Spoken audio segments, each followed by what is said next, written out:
আসসালামু আলাইকুম প্রিয় বন্ধুরা। আজকে দুঃখ পরাক্রান্ত মন নিয়ে একটা বিষয় আপনাদের সাথে শেয়ার করতে চাচ্ছি।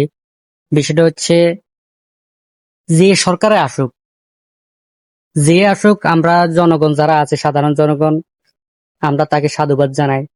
তবে এই যে রমজানে শসা, ক্ষীরা, লেবু, ডাল, তেল সবকিছু মিলিয়ে যে মূল্য, আকাশচুম্বী মূল্য, যেটা আমাদের সাধারণ জনতা যারা আছে আমাদের কিনতে আর্থিকভাবে অনেক সমস্যা হইতেছে। তো এই সিন্ডিকেটের সাথে যারা জড়িত, তা আমরা সাধারণ জনগণ হিসেবে আমরা চাই যেন এটার সঠিক তদারকি করে, তদন্ত করে, যারা সিন্ডিকেটে জড়িত আছে তাদের ওই সিন্ডিকেট যেন ভাঙ্গে। মূল বিষয় হচ্ছে ভাই, আমরা জনগণ যারা আছি আমরা নিরাপত্তা চাই, আমরা নিরাপত্তা চাই ভাই।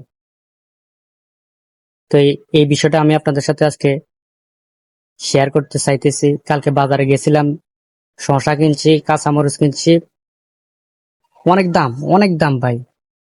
যা কিনে এটা আমাদের জন্য অনেক কষ্ট করে হচ্ছে, এই আর কি। সকলে ভালো থাকবেন।